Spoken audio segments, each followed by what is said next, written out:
Hello, welcome to Play RP. I'm Oliver. I'm joined by Niall, Alex, and Lewis. Hello. Hello. It's time for the PTR Show, our bi-weekly news and discussion podcast. This time we're discussing Destiny ending forever, a massive Steam Deck price increase, and new Witcher 3 DLC, question mark. All that and more, but first, does anyone want to talk about what games they are playing? Beep boop boop. What have we been playing?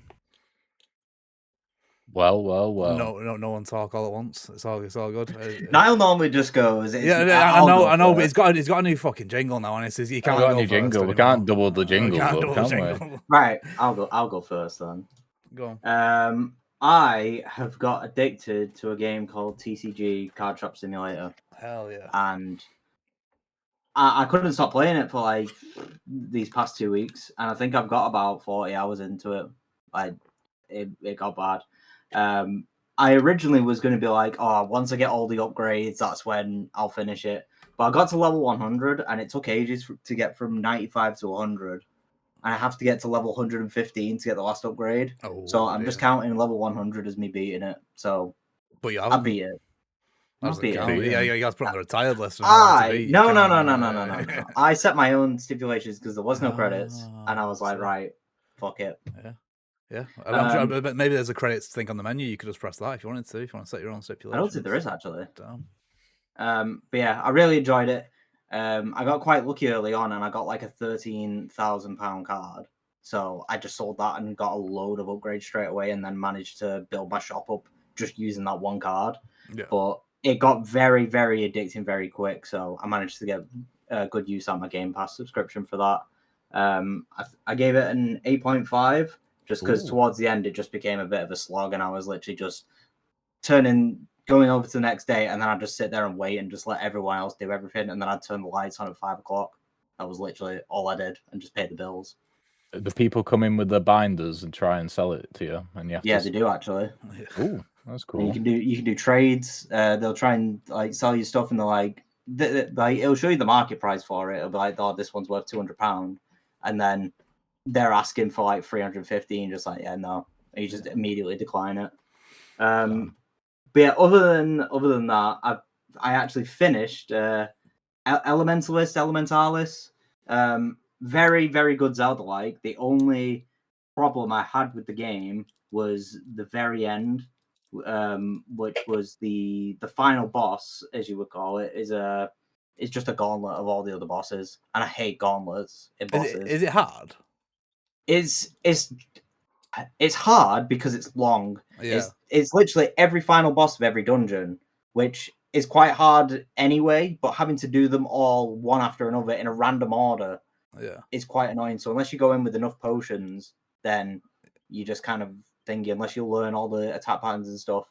Because I had a problem with the electric one, because it's on a conveyor belt and it changes randomly. It would just throw me into electric, and then electric stuns you, and then I'd get very frustrated because the way the electric works in the game is you'll get stunned, and then 5 seconds later you'll get stunned again, and it's annoying because then it'll start spinning around shooting electrical beams at you, and you get stunned again while you're stunned.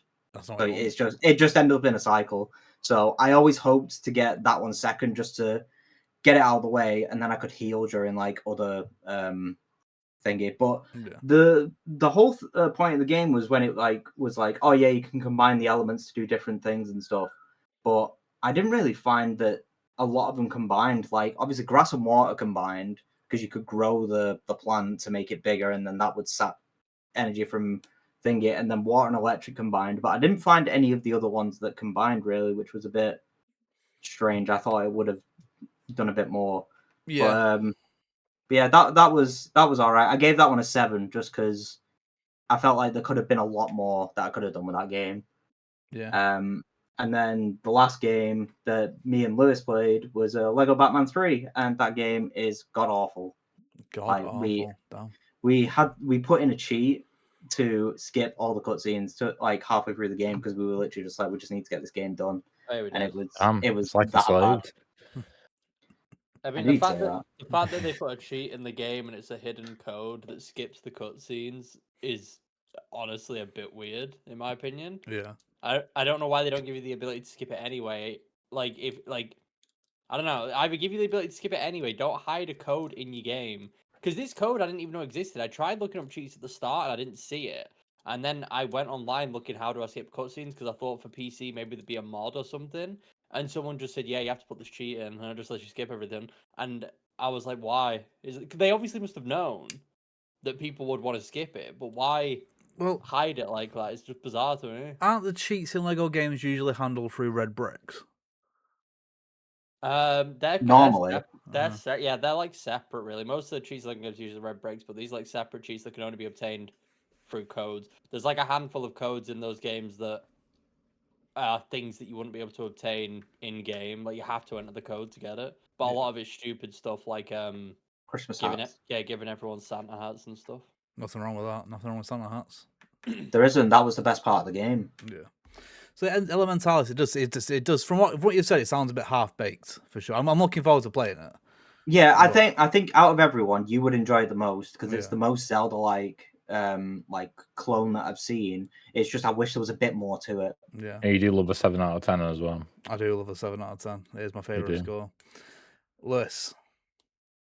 I haven't been playing too much because I've been basically on the same grind, which is Devil May Cry. I did finish Devil May Cry 4 last night, so that is done now. I've only got one more left in the entire franchise. Well, I guess I've got two. I am going to play through DMC Devil May Cry again because I haven't played that in a long time, and since I've played all the other ones at this point, it just makes sense to just finish them all off. When are you going to play DMC? Are you going to play it before 5 or after 5?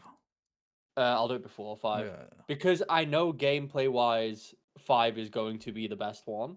Yeah. And I'm excited to see how significant of a change that is going all the way from DMC 1, which was 2001, I think, all the way up to DMC 5, which is 2020, or 2019, I think.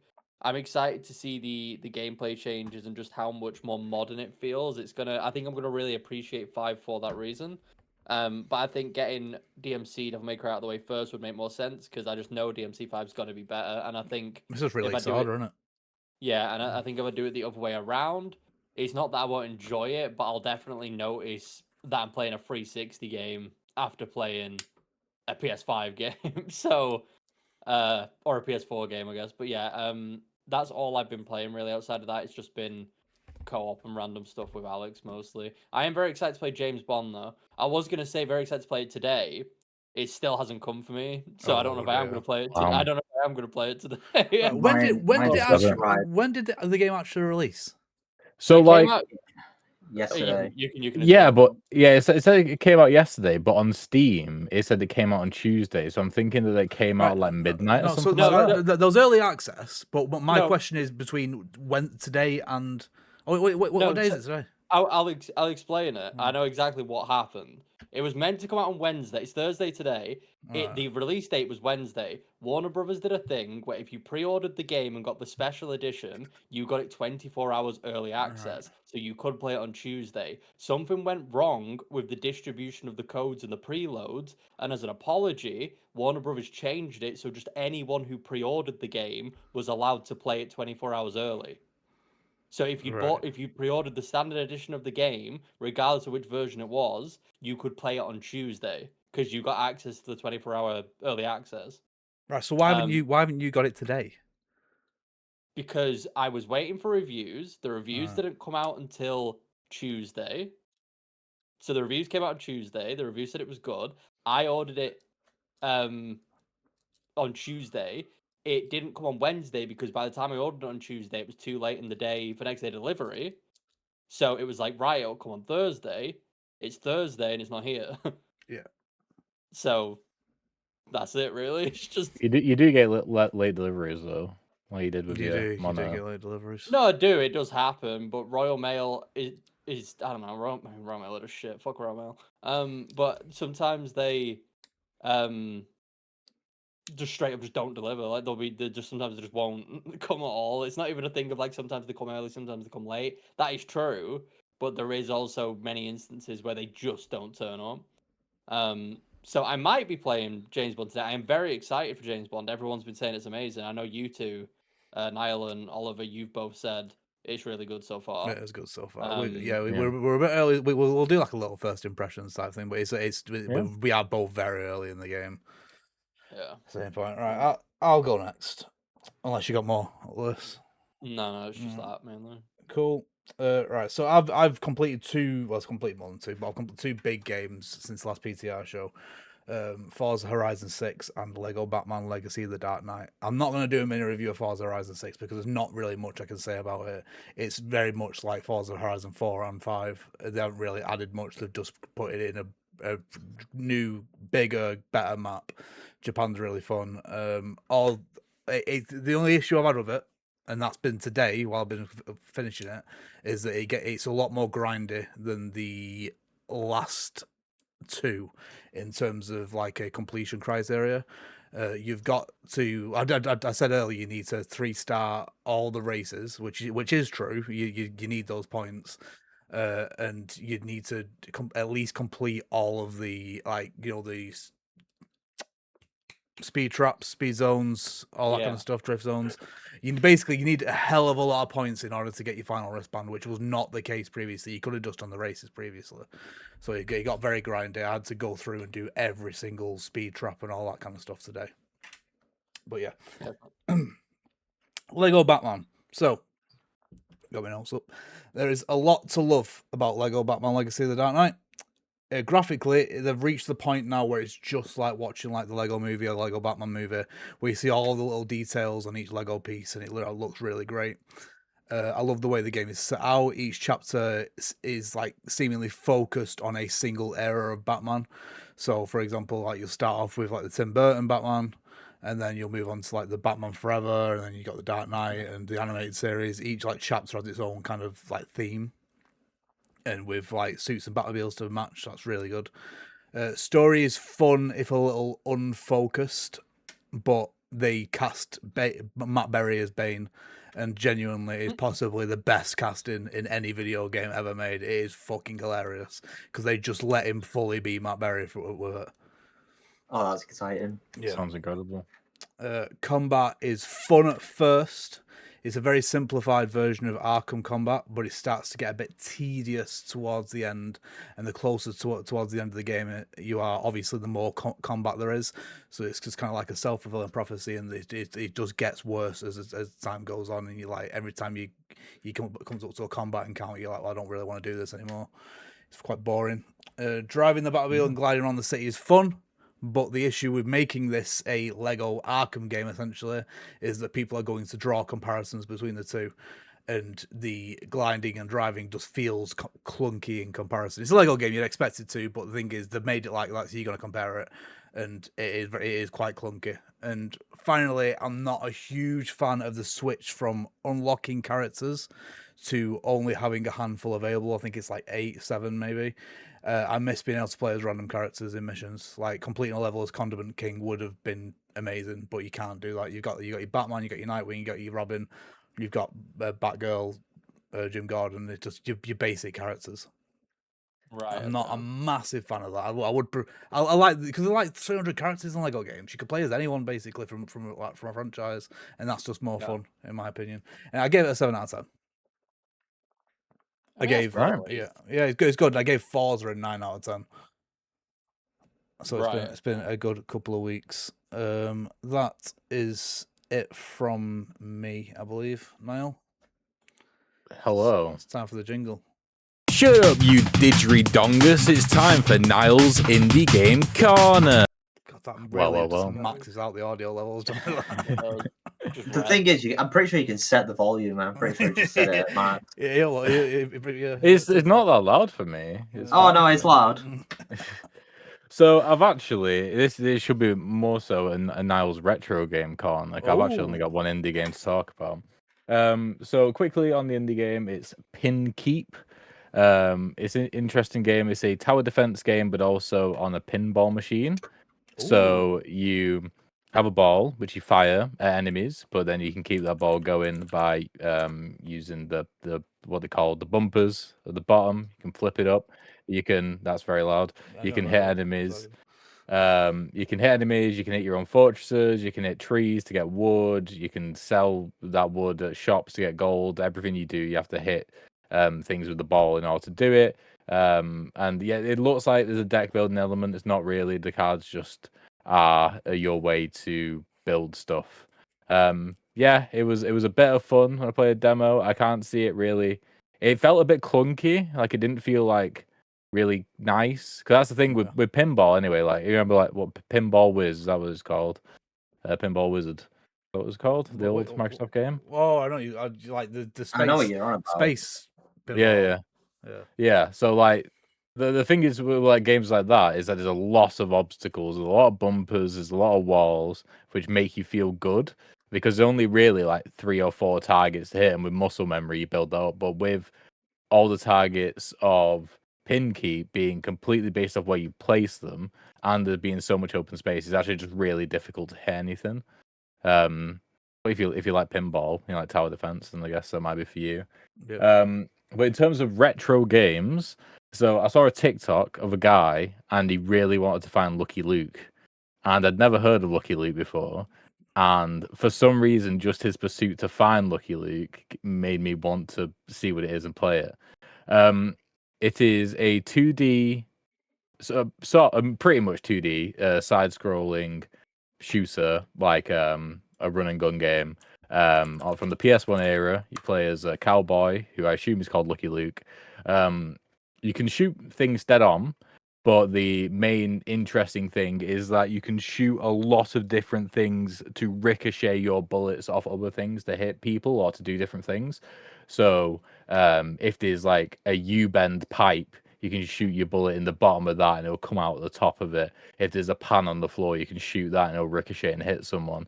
You can also shoot different parts of the environment. You can shoot a string which is attached to a hay bale and that'll knock someone out, that sort of thing. Very, very obviously horrible to play, but it had a lot of charm, which I thought was nice. And also it messes about with the perspective a little bit. It's primarily on just one line, but you can go back and forth in the environment depending on where you are, which was quite cool. Also, the line isn't perfectly straight as well, so like in some areas it's curved, like the path that you're walking on. In some areas curved, it's up and down. So like actually lining up your shots to ricochet isn't just as simple as just shooting the thing in front of you. You got to angle it properly. So yeah, there's that.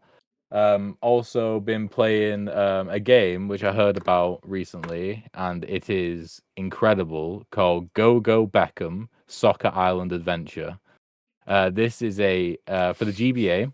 It is a 2D platformer, and honestly, the game feel on this game is amazing. It feels so good to play, but also it's got the main mechanic is that you're playing as David Beckham, and you've got a football which you can kick, and you can kick it in like 5 different directions. Left, right, diagonal, left, right, and up. And if you are still underneath the ball when it lands, you'll head it and you'll knock it. And the main thing is just to complete objectives in the level in order to like unlock the end. There are a bunch of enemies which aren't trying to kill you, really. What they're doing is just trying to take the ball off you. So you can kick the ball, and the enemies will just swarm the ball, and you have to tackle it off them. And the ball has pretty good physics, honestly. You can do a bunch of cool stuff with it. The ball affects your weight, so sometimes to make jumps, you need to kick the ball somewhere and then jump. And as well, like if you want to like break ground underneath you, you need to kick the ball up in the air and then move, otherwise you'll head the ball. Yeah, they were just. I only played it for like half an hour, but there was so much packed into that half an hour. It was kind of crazy. And I don't like pixel art or this type of art, but I thought it looked really nice as well. It's incredibly Yoshi's Island coded. Yeah. But I thought it was very cool. And then two more quick ones. I played a game called Future Cop LAPD, which is a mech twin stick shooter, which was just for me too difficult to control. I thought the vibes were pretty cool, but it was just too difficult to control, like to figure out what to actually do. The tutorial for it was just showing you so many different controls right at the start of the game, and then just like sent you on your way. And I wanted to play it because I like the vibe of it. But it was just too difficult for me. And the final one is a game called Batman Vengeance. Batman Vengeance, yes. I can't remember when it came out, but it was on. It came out on the PS2. Inspired by the cartoons. I'm pretty sure it is voiced by. It sounded like it voiced by Mark Hamill and the guy that voices Batman in the Arkham games. That's what it sounded like. They did voice them in the animated series also. Yeah, so that was a big surprise. Because like the voice acting was incredible, and I think it looks really cool. The combat was fine. I just think it was a bit too clunky for me. Like, to use your gadgets, you need to hit right trigger and then cycle through each gadget, and it puts you in first person mode. Then in first person mode, with inverted controls, you need to use the gadgets. Yeah. The cool thing, like it does freeze time when you do go into your gadgets, so you're not going to get like swarmed by enemies while this is happening. But yeah, and also it's just because it's trying to match the cartoon. I imagine everything looks the same. So even if levels are tiny, you get lost really easily. Yeah. But yeah, like the cutscenes were really, really good. Like I've never watched the cartoon, but I assume they've it got very, that down. very, very close to the style from what I'm seeing. Visually, yeah, like the cartoon. Yeah, like before you might have done. Before I played it, I read an IGN review, and it pretty much sums up why I played like the first like 45 minutes of it, where it's like everything about it is great except playing it. Wow. Like that's the worst part about it, and I think they gave it like a 6 out of 10 because a game that's hard to play should be a 6 out of 10 according to IGN. So, that's it from me, I believe. Oh, I finished Saros. Saros was great. Saros great. Yeah, no, like literally, it was. I'm glad I started playing Red Dead 2, but I won't talk about it. 'Cause I'm like relatively early on. But I'm glad I played Red Dead 2 because what happened is I got through 1 to 7 bosses very, very quickly without much trouble apart from the first boss. And then the 8th boss, I died twice in a row, and the game went from making me feel incredible, like I was the best player ever, to making me feel terrible. That I felt so far off being able to be the 8th boss that I just needed a break, and so I just played Red Dead. It was like a rebound game, and then I came back to Saros. I played the first 3 biomes again to try and get some more levels, and then I was like, right, I'm gonna try the boss again, and then I just did it. I had like a sliver of health left, and you told me that after the first like mini boss, there were 2 more mini bosses. No, I didn't. That's what you told me. No, I didn't. I didn't. I said if you look back, I said there was 2 very strong enemies after that one than there is. There weren't any enemies though. In the big circular room you go through. Oh, right, yeah. So listen, because you only did it twice, you might not know. Like literally, that fight where that first mini boss can be, it can be in different areas. So there's that. It can like the first one. The first time I faced it, it was in like this really big enclosed area where you had to drop down from very high up. But then in the next 2 times I faced it, it was in this like big open area, which is the main gate that you have to initially unlock by going down left and right. Right. So there's 2. Sorry, Alex, but I have to get to the bottom of this. So there's 2. So in that level, there are 2 big gates. So you tell me the one of the times you fought that I can't remember what her name is, the mini boss. She was at the first gate. Yeah. That's insane. So literally every time apart from the first one, it was at the first gate. That's what made me stop playing, because I was like, okay, so the first time it was I got through the gate and then I went to like the big like sort of like underground area, and there was a second gate, right? Yeah. And that's where I fought it. But then the second time I faced it, it bleed jump scared me and just appeared in the first gate. And then every subsequent time, I did not need to unlock a second gate. Maybe it's like a way to make it easier for me. Maybe like that's it's really also, weird to unlock a second gate. There's loads of little things like that with Saros. Like, when did you unlock the modifiers? I can't remember. Can you remember? It was like maybe 2nd or 3rd biome. Yeah, exactly. So, so I heard that you unlock the modifiers really early. Turns out you can unlock the modifiers before the first boss. If you max out your skill tree, then die 4 times to the boss. Then you unlock the modifiers. So there's loads of little stuff like that in the game, depending on how much you're struggling, which changes. That takes a long time though to max out that skill tree to that boss. Well, to the first boss. The first boss, I did max it out, but I beat it on the time after I maxed it out. Interesting. Yeah, it was also after the second biome, which I got the modifiers. So it probably resets as well, depending on what boss you're on. But yeah, it's just mad how much that game can change. Like, it's so like the environment is so organic. You think it'd be really, and it is obvious in a lot of places where all like the blocks are, which they put together. But even after, I think it was like 13 hours it took me. Like even when I was doing that run of the first 3 biomes again, I left the base and then immediately I was like, I've never seen this before. It was mad. Yeah, I'm sure you didn't get the true ending, did you? No. I from what you said, like when you said that like the not true ending felt more fitting. Yeah. With that in mind, when I experienced it, I was like, yeah, this feels about right. So I was like, I'm satisfied. But also as well, like I did one of the 2 prerequisites, and I knew what the other one was. And both times it's in the 5th biome, isn't it? Where you have to get like all the keys to unlock the thing. Like that's one of the prerequisites, I imagine. So if you first you go find a signal in like the camp, then you go then you go to the tree in Blighted Marsh, and then you go to the cathedral again and go to the lab underneath. I don't believe you have to collect keys. Oh right, okay. Well, that's what I meant with the tree. I'm pretty sure you need to get a bunch of things in order to go in that tree, right? No. Oh, is that the same? Anyway, I did the one in the 7th biome, Yeah. and then I tried to do the one in the 5th biome twice as my 2 times going through it, and I just couldn't find the thing. You gotta do it in order, brother. You gotta do it in order. You can't do the 7th biome first.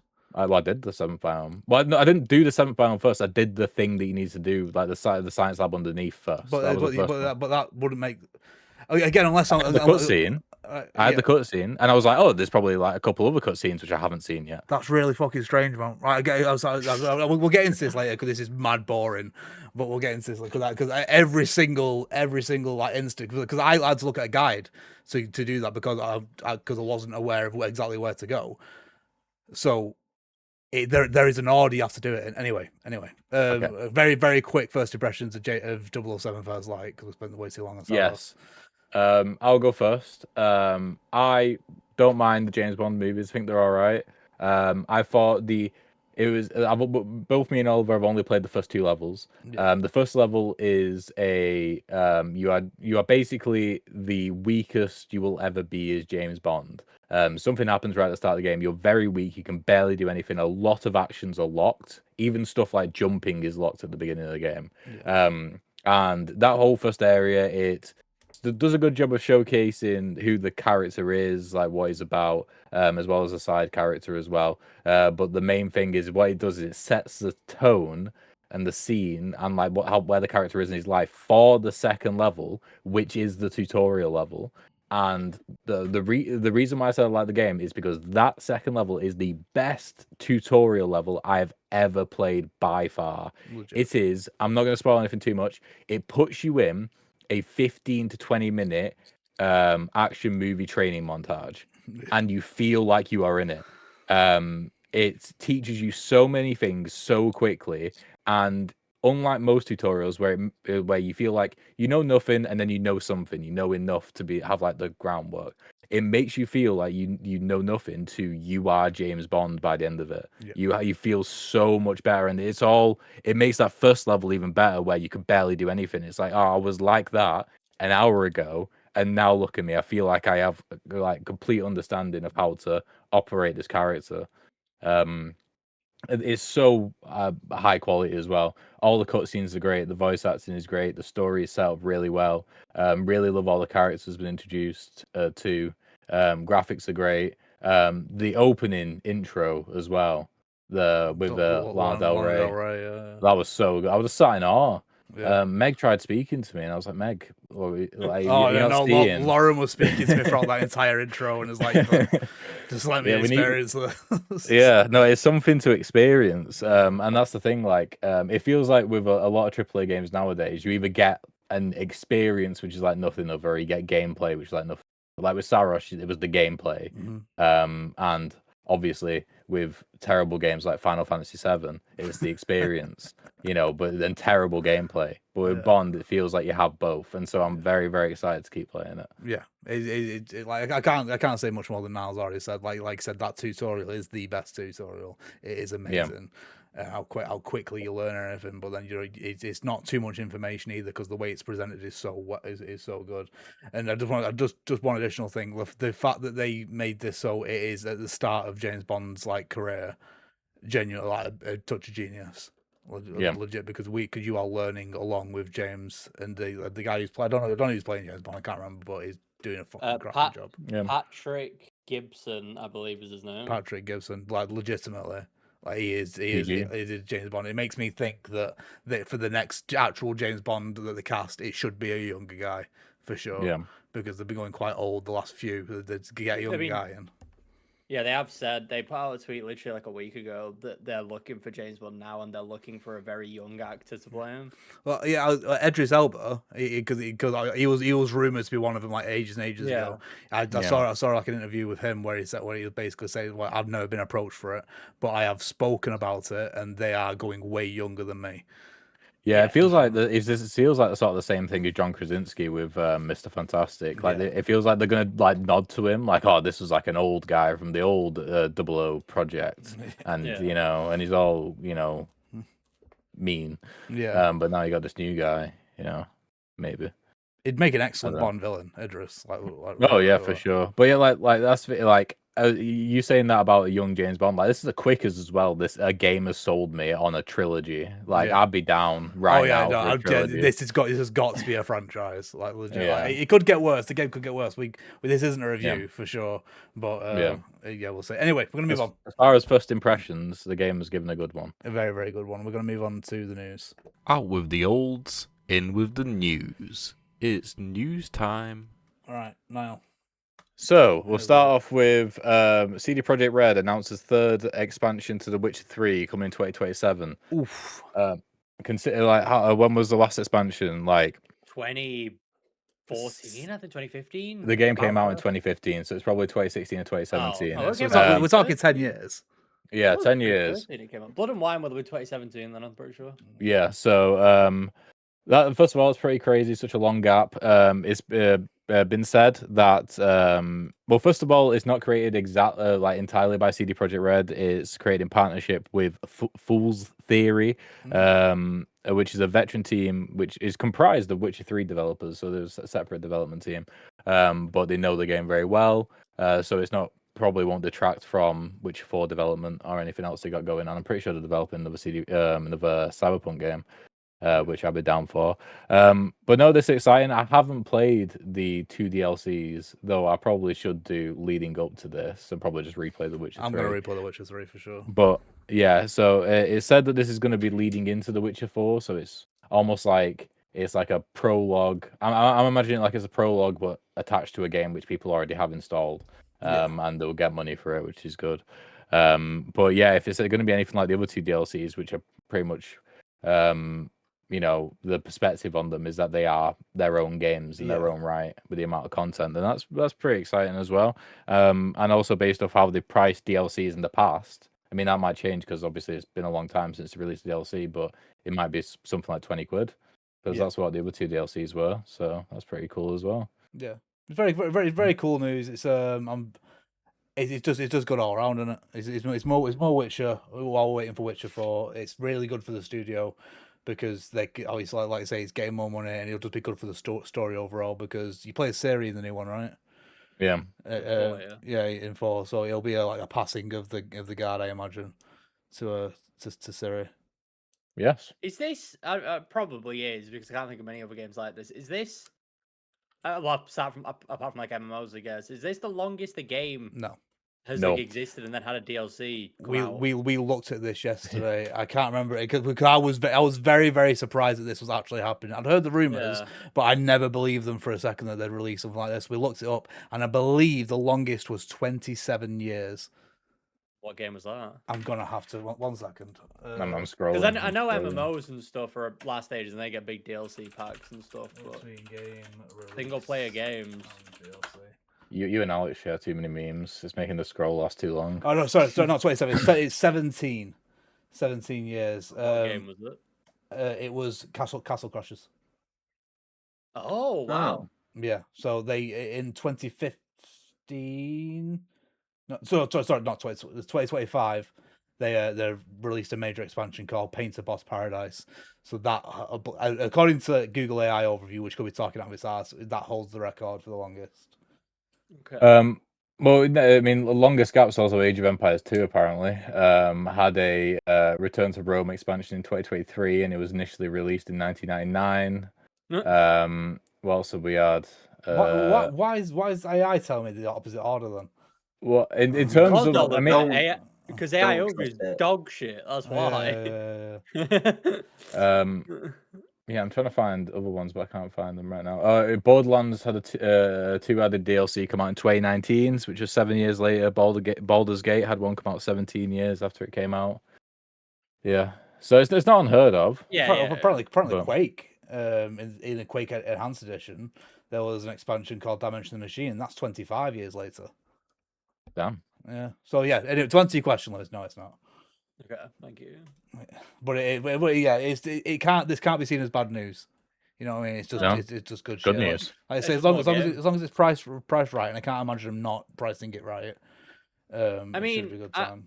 I hope it's 20 quid, but we are in a very different climate than 2016. So I mean, it might be more of a 40 quid thing potentially. We'll see. It depends how big it is. That's the thing. Well, they've changed the minimum specs as well. The minimum specs are now higher on the Steam page after this announcement. Oh, really? Yeah, so that's interesting as well. I didn't look into it too much. It could be as simple as like needing more space on your hard drive. I'm pretty sure that's part of the specs. I'm not sure. Yeah. Or like some people now do like a requirement that it's you got an SSD, that sort of thing. So it could be that, because that probably wouldn't have been a requirement in 2015. Just to clarify, so it says the changes or requirements are you need Windows 11. We'll just that one. HDDs will no longer be supported. Yeah. Needs to be on an SSD. It'll run DirectX 12. So I guess you have to have like a video card that supports DirectX 12. And only graphics cards with ongoing active driver support for Windows 11 will be supported. So it's more like an OS thing. That's interesting, actually. So I suppose that is one negative with this DLC. Potentially, many people who own the game are now not going to be. Yeah, so they're going to have to change the game. If it is a DLC, they're going to have to change the base game, right? Yeah. In terms of the requirements. Oh, do you mean like affecting like the original base game? Yeah. I mean, I guess unless it's like an infamous Second Son type. No, sorry. First Light type thing where it's a separate. That's not DLC though, is it? So that was never called a DLC. It was a standalone. That's true, but I don't know. That's the only thing I can think of, because I don't think they'd want to harm the original game and stop people from being able to play it. Yeah.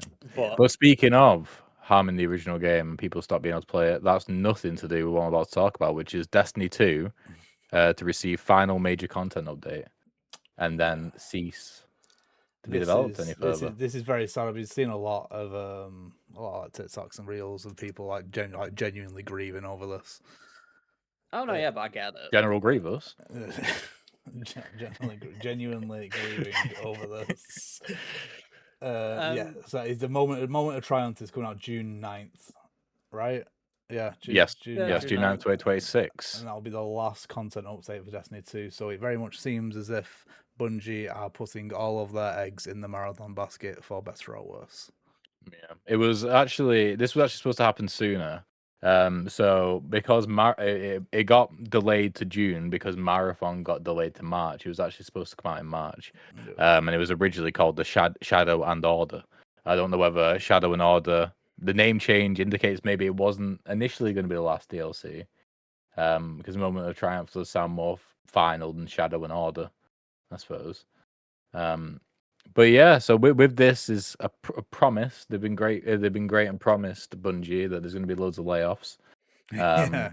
So That's nice. Yeah, there was rumors that the team was allowed, and this happens sometimes. Teams are allowed to pitch ideas, but it seems like more of give them something to do rather than just being sat and depressed until they eventually let them go. But it seems like none of those ideas have come to light, and so probably most of the Destiny team will be let go, and then the focus will be on Marathon. That is still something which they're putting out there, is that the focus is going to be on Marathon going forward for Bungie. Yeah. Yeah. So I've got quite a history with Destiny. I played it I played it from launch, the original, and I played it for years and years and years and years and years. It was it was a massive part of my life for a long time, to the point where I wasn't really playing much else. I was playing Destiny for hours every single day, and it was it's very, very good. I think it was talked about in the past before, me and Lewis, how the gunplay in this game is probably the best gunplay that's ever been in any game. And it's very, very sad that that's going away. And so this news article that I'm looking at right now on IGN, it's to do with the current players. They're all saying, everyone should get on one last time on the day, on the moment of triumph on June 9th, and play one more time, just to show Bungie that people will come and play this game. I'm tempted to download it and just go on for an hour just to get that concurrent play account up and just experience the gunplay for one more time. I guess it's not going anywhere. They'll still support it. The service will still be up for however long. But it's just no new content. Might send new content, and a game like this, no new content is bad. Might send the message to Sony, because I think the idea is that they're not going to make a Destiny 3, from what I've heard. They're all in on Marathon. If they're laying off people, they are not making Destiny 3.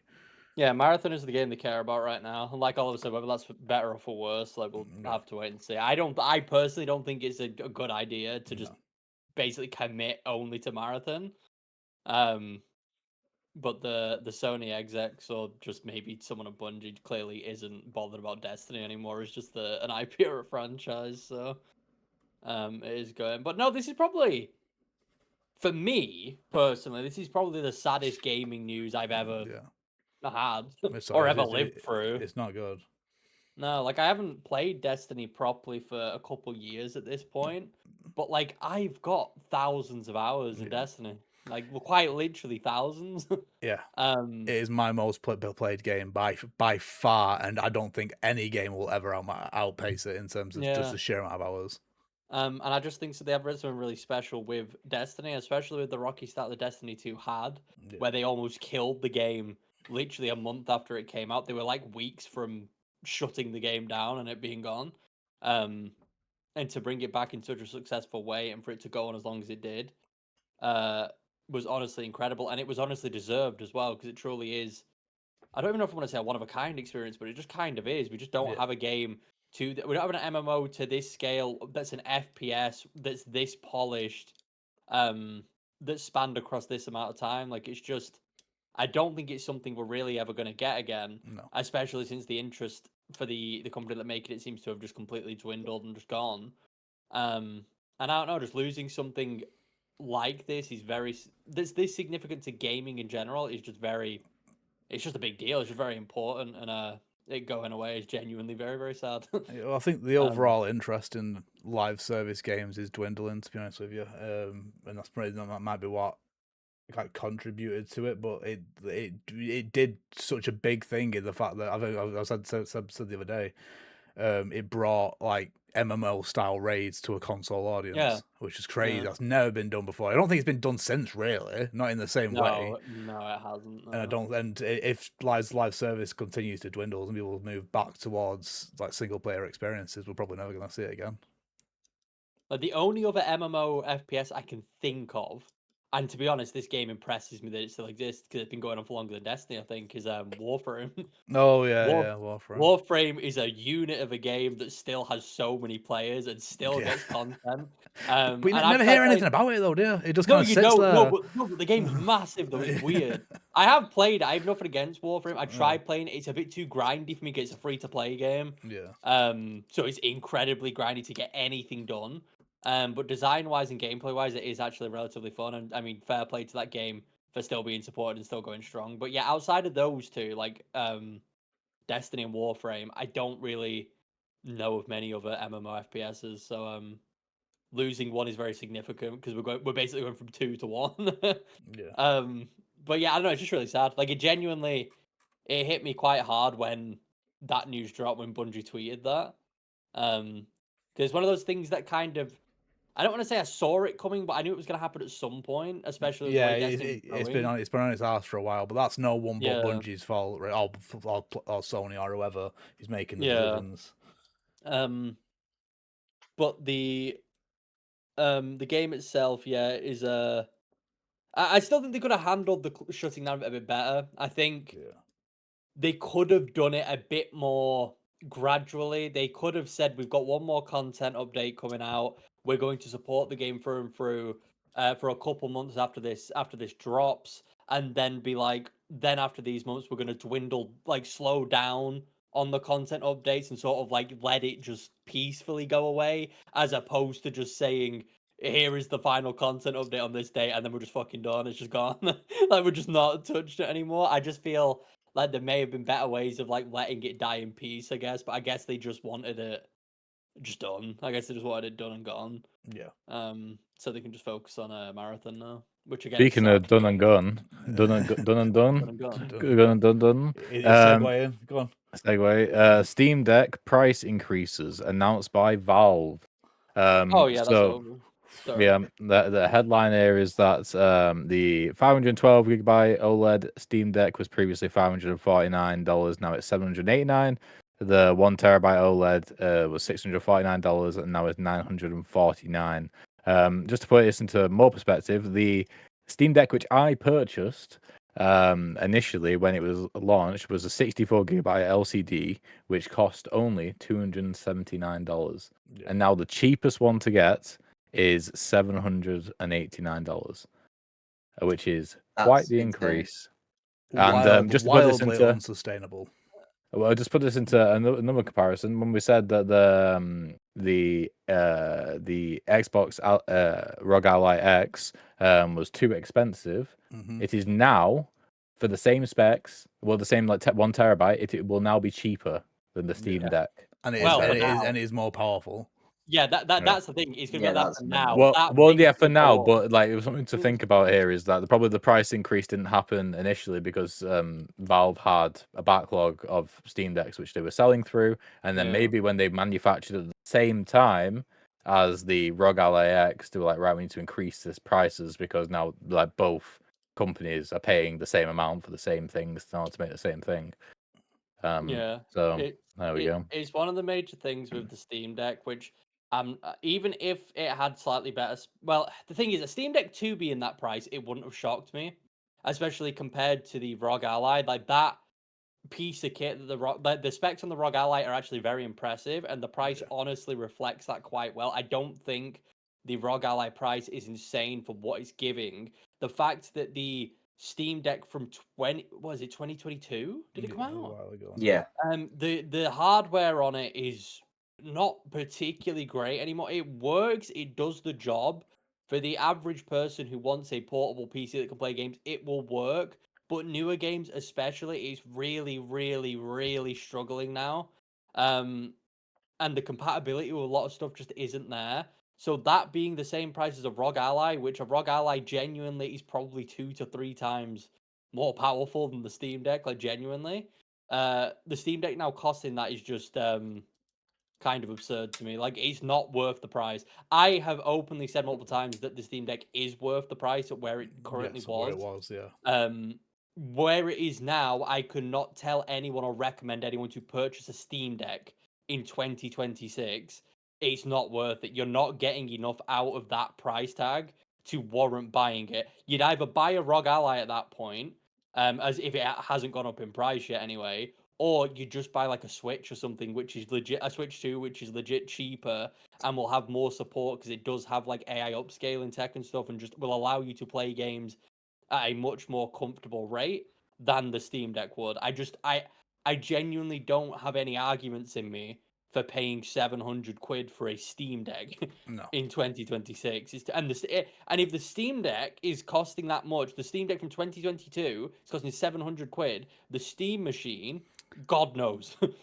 God knows how much that's going to They've got to cost. be really careful with that because that could just die on its ass if they bring it out now. Honestly, I reckon if I were them right now, I would delay the fuck out of that and I'd just cross the fingers because Until the components are cheaper. until the components are cheaper because the Steam Deck the price it is now with this increase, that isn't sustainable at all. It's just not sustainable. I know it's a luxury item, but that is overpriced. Like way overpriced. There's no arguing that at all. And the Steam Machine, like you say, is going to be more expensive than that. It's going to be more expensive than the 1 terabyte Steam Deck, which means it's going to be over a fucking grand for a console. It's too much.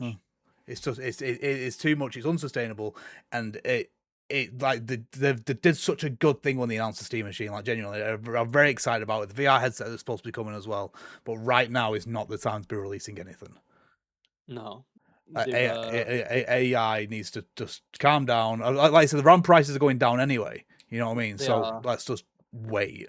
Let's just calm it down because otherwise you might as well just buy a proper PC and stick SteamOS on at that point, just stick SteamOS on it and stick it next to your TV. There will be no point in buying a Steam machine if it's over $1,000. No, it's really sad, but I'm sure because people are really mad at Valve for it, and I understand why. But I assume their hands were probably tied. Oh, yeah. With they probably were really at a point where it was like we can't sell it for anything cheap, and we're just gonna lose money. We're gonna lose so much money. This is not. Warranted. It's not a diss on Valve at all, and like Sony increasing the prices of the PlayStation. It's not a diss on them. It's a diss on the entire fucking industry at the moment, and not the gaming industry, the tech industry. It is all falling apart around our ears because we need to be able to create pictures in 5 seconds on Gemini, shit like that.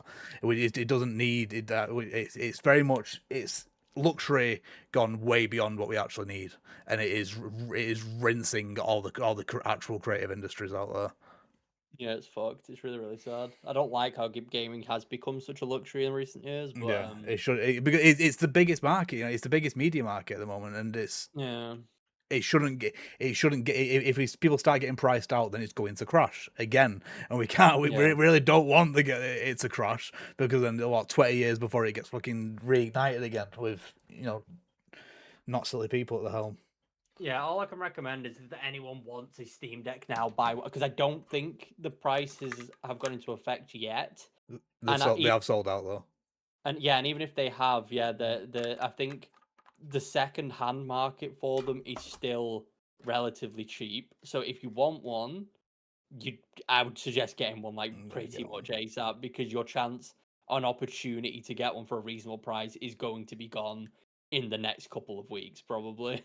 Or buy an alternative. There are alternatives out there, even ones that run SteamOS. Currently, if you're gonna spend, it works both ways. If you're buying something more expensive, if you're gonna buy the Steam Deck at the 700 price, just buy a ROG Ally or something else. Yeah. Don't even justify the Steam Deck at that point. It's not worth it. If you're going for something cheaper, like Oliver said, you can build or find cheaper stuff where you can just put SteamOS on it and stuff, and it would work the same way. So yeah, it's just a bit messy. Not even a bit messy. No, it's really messy. It is, man. And hopefully, hopefully it gets better in the next couple of years.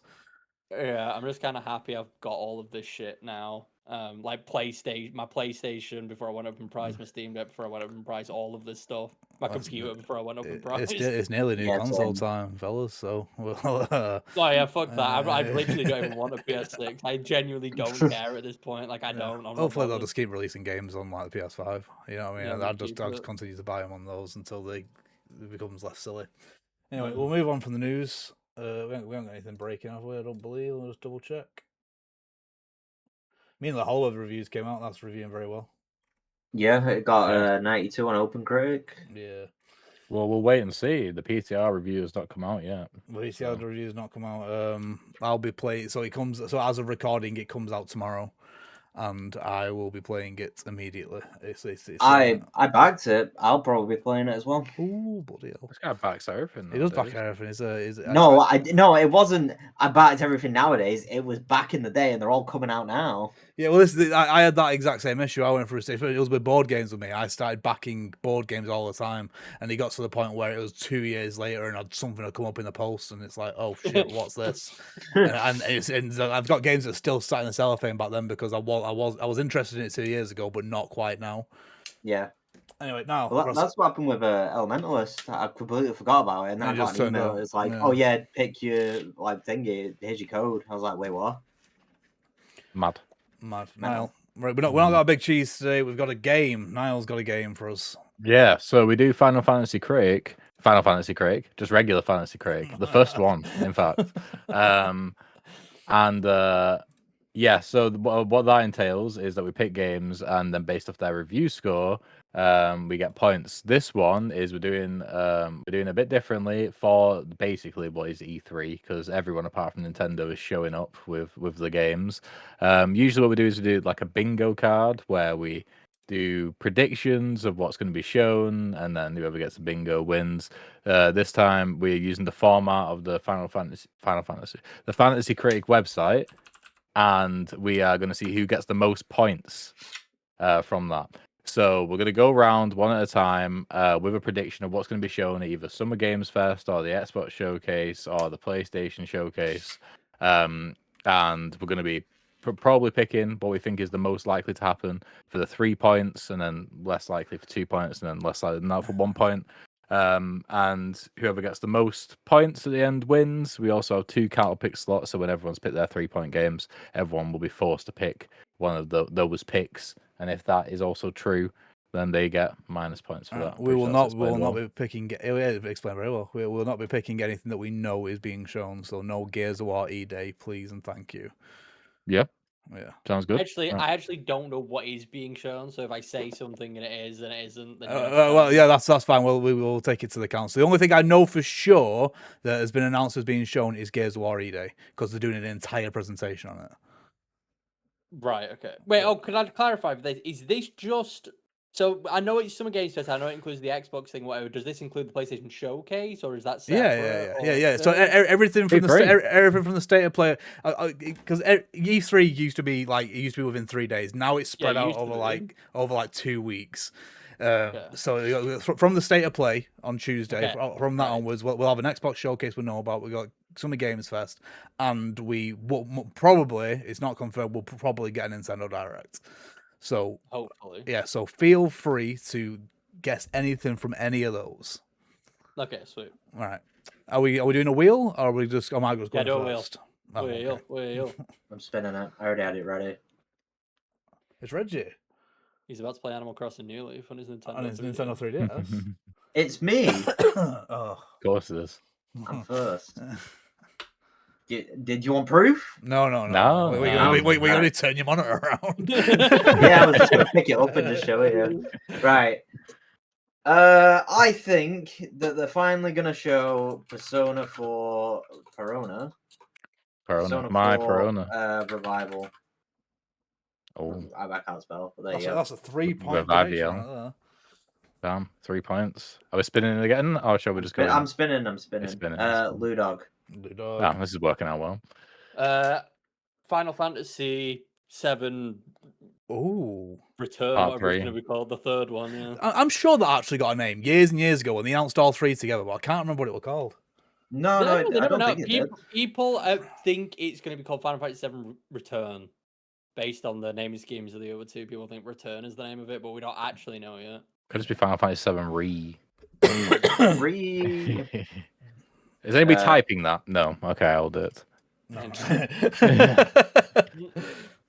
It's you, by the way, Niall. Well.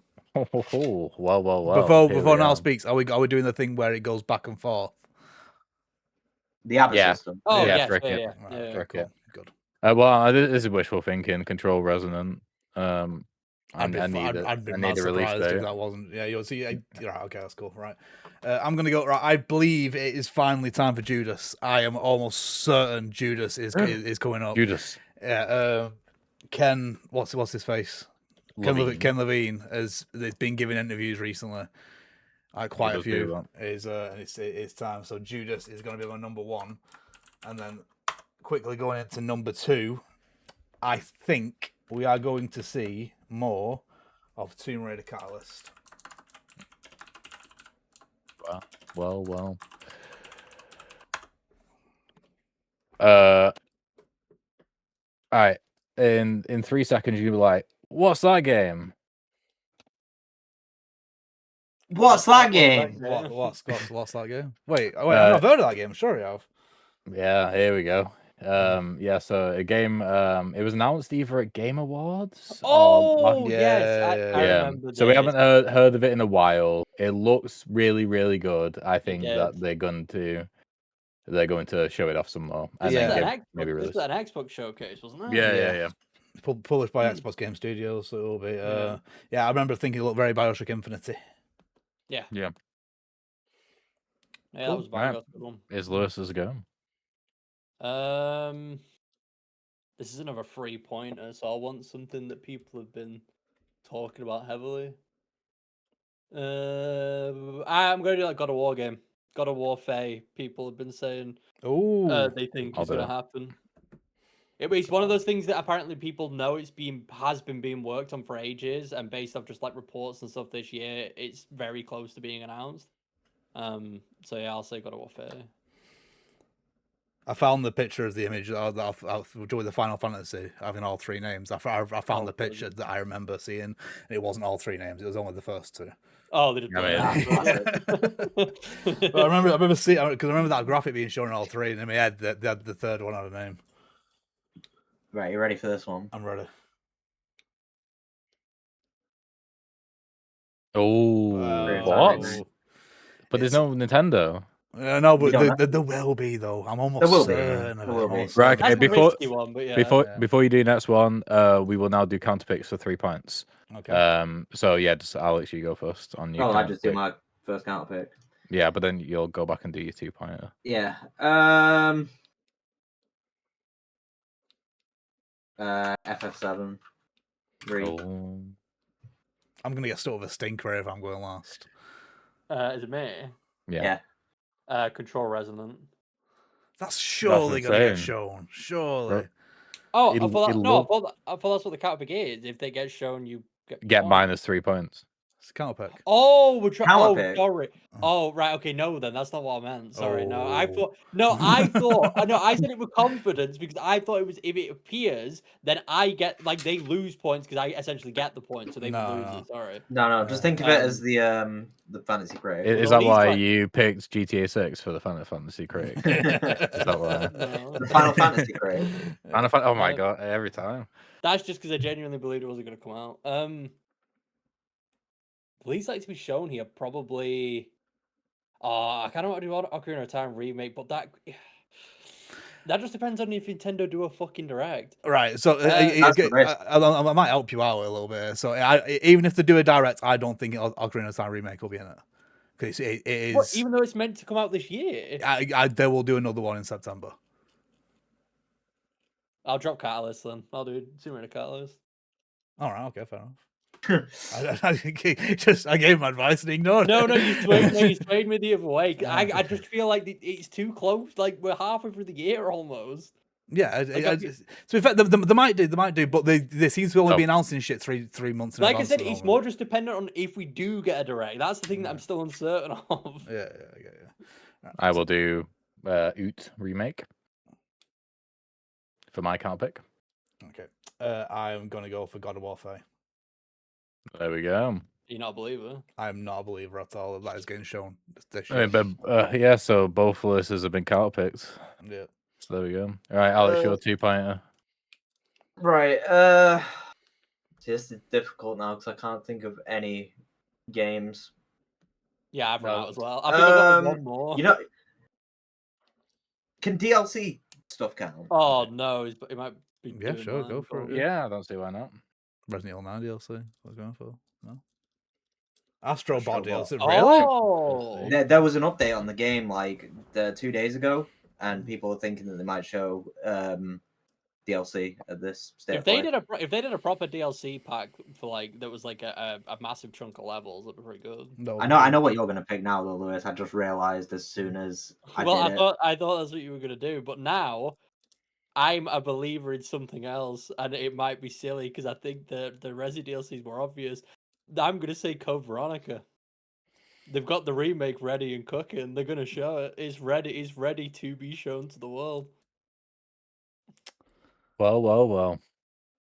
See, that's even if they're doing Code Veronica first, man. That's a risky I one. know they might be doing one first. Might be doing zero first. There's like 3 games. No, they don't know. If they do zero, they're actually. Look, there's not even 3 games. There's 4 games. They could do Resident Evil 5 next, for all we know.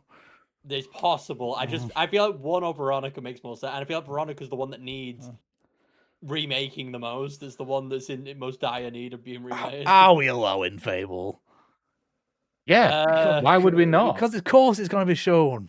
I mean, we have no confirmation that it is going to be shown. Yeah, it's not. Fine, whatever. It's not like on the list where it's like we know Wolverine's being shown. Yeah, I the... do think it will be shown, but we don't know, so it's not. It's fair.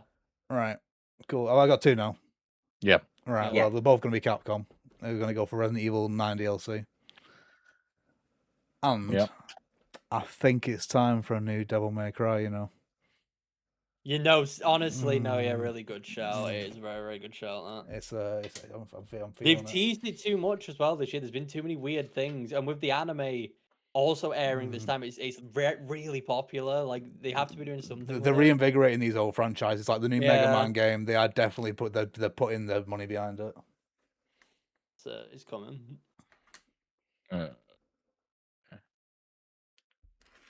Intergalactic, the Naughty Dog game. I hope so. Certainly hope so.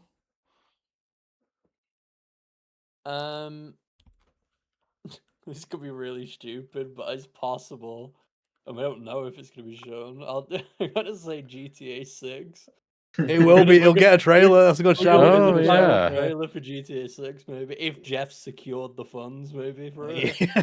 Or maybe High Guard 2 might be good. Might be on that. Oh, that's a shout. Oh my god, I just had a game and it's just gone. Oh, what the fuck was it? Pepsi Man 2. Oh, that's it. Oh fuck. Oh, my brain's gone. Hang on. Tulip 2. Call it Tulip. Oh, imagine. That would be a banger. Think about oh my god, why didn't I just fucking write it down as soon as I thought of it then? Causing a lot of dead air here, Alex. I'm trying my hardest. Fuck. Hang on. Oh, that was it. Oh, I can't spell.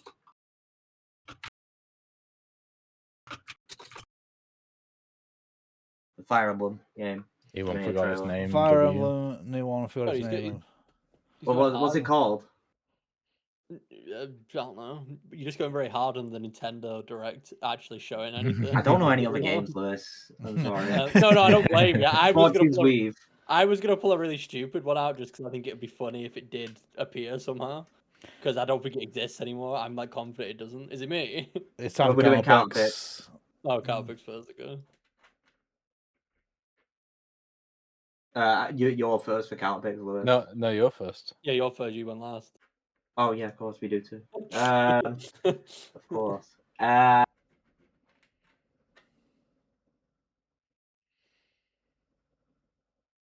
Intergalactic. That's a good one. Mm-hmm. I'm gonna say he made an argument for the Astrobot DLC, so I don't know if I can dismiss it. It could easily just be a random update, but I think that no, it could be. It could, even if it's just a small DLC. I'll say Fire Emblem. Fire Emblem. I'm gonna say DMC. I will stay on the Lewis hype and say Code Veronica. Everything's getting. No, to be fair, I'm just pulling funny ones. My next one is really fucking good. It's not like it just isn't gonna get shown, but I just want to put it in there in case it does because it'd be funny. All right, Alex, go.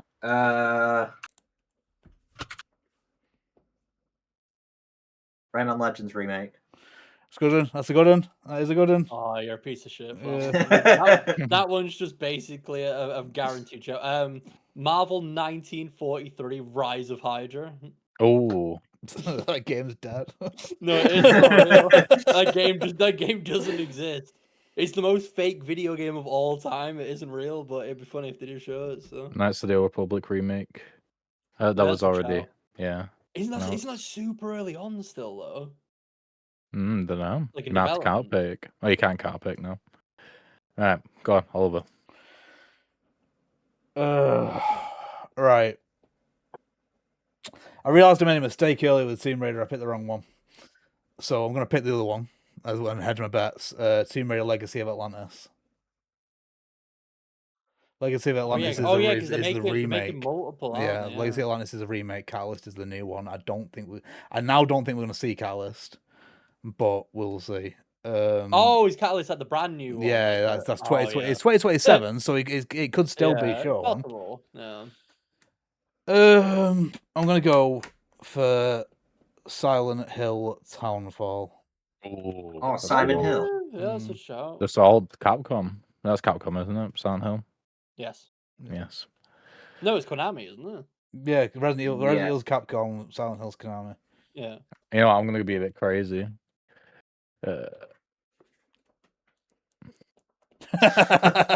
For 1 point, that is a fucking big swing for 1 point. Good at evil. I mean, so funny. No, honestly, an incredible shout though.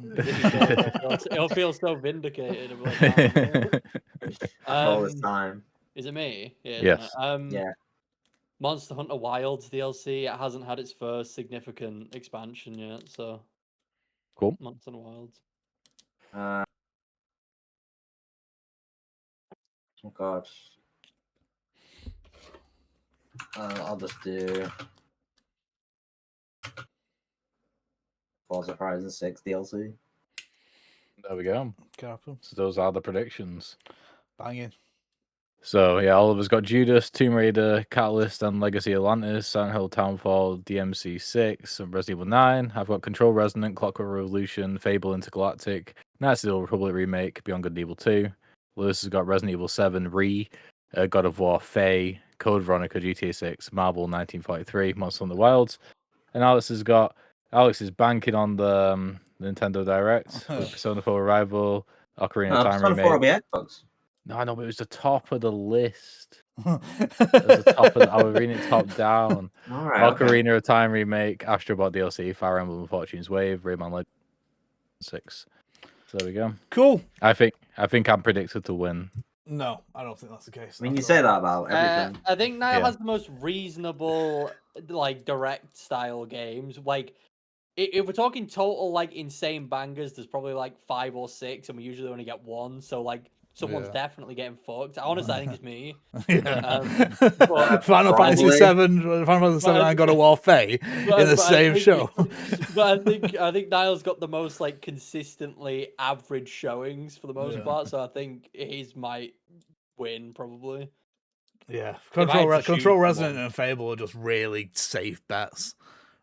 Safe bets. Yeah. Coward, someone say. He's playing the game though. No, he's playing the bitch game. Is what he's playing. I know he put Beyond Good and Evil in there. Yeah, to be fair. Yeah, for 1 point. For 1 point. Just for a bit of fun. Just for a bit of fun. Right, fellas, we'll call it there. Like I said, between now and our next PTR show, we're gonna have all these Summer Games Fest, Sony stuff, probably Nintendo Direct, all that kind of stuff. So we'll be talking about that next time, and we'll also have at least first impressions of Mina the Hollow, if not more. Yes. But until next time, we shall see you later. Goodbye. Bye.